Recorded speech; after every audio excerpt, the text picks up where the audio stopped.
అట్లా మళ్ళీ యాక్టింగ్ మళ్ళీ చేసేటప్పుడు ట్రై చేస్తుంటే అప్పటికి ఏం లేదు. అప్పుడు మళ్ళీ టీవీ తోటి మళ్ళీ స్టార్ట్ చేసా. ఏం సీరియల్ చేసినావమ్మ టీవీ? అక్క చెల్లెళ్ళు అని ఈటీవీకి తెలుగు చేసా. జెమినీ ఈటీవీయా జెమినీ అనుకుంటా, ఈటీవీ అనుకుంటా. ఇంకా అట్లా మెల్లగా స్టార్ట్ అయింది. ఇంకా అట్లా అట్లా అట్లా అట్లా అట్లా అన్ని బాగానే సీరియల్ దూరదర్శన్లో అవి ఇవి చాలా చేసా. అప్పుడు బాగా బిజీగా ఉంటుండే, మెయిన్ క్యారెక్టర్స్ చేస్తున్నా. అప్పుడు తెలుగు సినిమా నువ్వు లేక నేను లేను అని ఒక తెలుగు సినిమా, వెంకటేష్ సార్ది, తరుణ్ది.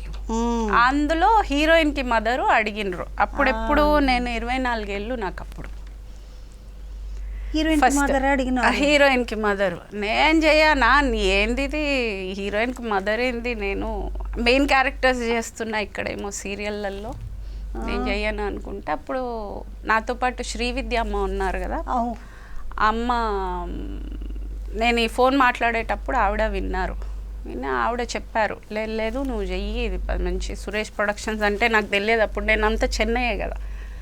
సురేష్ ప్రొడక్షన్స్ అంట ఎవరు అమ్మ క్యారెక్టర్ అంటున్నారు, ఏందమ్మా ఇది అని అంటే, లేదు నువ్వు చెయ్యి, చాలా పెద్ద కంపెనీ, సినిమా ఆడినా ఆడకపోయినా నీకైతే మంచి పేరు వస్తుంది, చెయ్యి అని అన్నారు.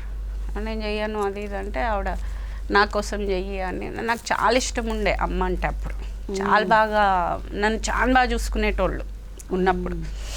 నా కోసము రోజు ఫుడ్ తెచ్చేవాళ్ళు, చాలా బాగా చూసుకున్నాను. తినను అంటే పిలిచి కూర్చోబెట్టి ఒళ్ళో కూర్చోబెట్టి తినిపించిన రోజులు కూడా ఉన్నాయి. చాలా ఇష్టం ఉండే నేను అంటే అమ్మకి అప్పుడు.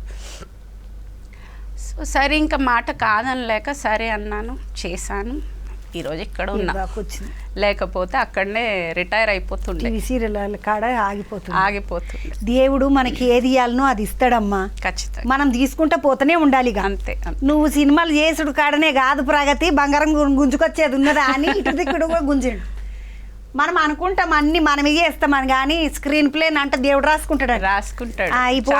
నాకు ఎప్పుడు ఆయన మీద కోపం ఉంది. ఏంది నాది ఏమి, నాకు ఏది డిజర్వ్ ఉందో ఎప్పుడు నాకు ఏది ఇవ్వలేదు. నాకు పర్సనల్ లైఫ్ లేదు, నాకు మంచి పర్సనల్ లైఫ్ ఇవ్వలే, మంచిగా మా పేరెంట్స్ సైడ్ ప్రేమ లేదు, ఇట్లా ఏదో కొరత ఉంటూనే ఉండింది లైఫ్ అంతా. ఏంది ఇట్లా చేస్తున్నాడని. కానీ ఆలోచిస్తే, ఈరోజు కూర్చొని ఆలోచిస్తే ప్రతి అడుగులో దేవుడు నాకు హెల్ప్ చేస్తానే ఉన్నాడు ఏదో ఒక రూపంలో, ఎవరో ఒకరు. ఎప్పుడన్నా అన్నం తినకుంటున్నావా అమ్మ? అన్నం తినకుంటున్నావా? అన్నం పైసలు లేకుంటున్నావా? మరి దేవుడు వెనకకి చూసుకోలే. అదే చాలా ఇప్పుడు కూర్చొని అంటే అలిగాను, దేవుడి మీద అలిగిన రోజులు ఉన్నాయి. దీపం పెట్టేటప్పుడు అట్లా పెట్టి అసలు మొహం చూడకుండా వెళ్ళి గమ్మున వెళ్ళి కూర్చుంటా. అట్లా 4-5 రోజులు ఆయనతోటి మాట్లాడకుండా ఉన్న రోజులు ఉన్నాయి. ఎందుకు నాతోటి ఇట్లా చేస్తున్నావు నువ్వు అది ఇదని. కానీ ఎక్కడనో పాపము ఆయనే మొత్తం ఇక్కడ ఈరోజు ఇక్కడ నిలబడ్డానంటే మెయిన్ ఇది ఈ పిచ్చిచ్చాడు నాకు, మొండితనం ఇచ్చిండు.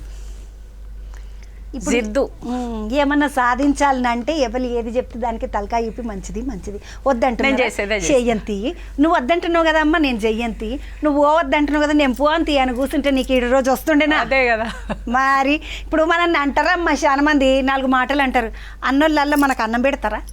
ఇప్పుడు 4 ఇప్పుడు నువ్వు ఒక రోజు మొన్న మాట్లాడుకుంటే అన్నం ఈ స్టేజ్ మీద ఏడిచినావు. ఏమిటికి ఏడిచినావా అమ్మ నువ్వు? ఒకసారి ఇట్లా నీళ్ళు వచ్చినట్టు అనిపించింది నాకు, నువ్వు బాధపడుతుంటే. నేను ఈరోజు సమాధానం చెప్పినాను, అందరికి సమాధానం ఇదే నా సమాధానము అని అన్నావు కదా. ఏమిటికమ్మా నీకు అసలు అంటే అంత అసహ్యంగా ఎందుకు రాస్తున్నారు? ఎవరైనా నీకు జిమ్ పైసలు పంపించిండ్రా?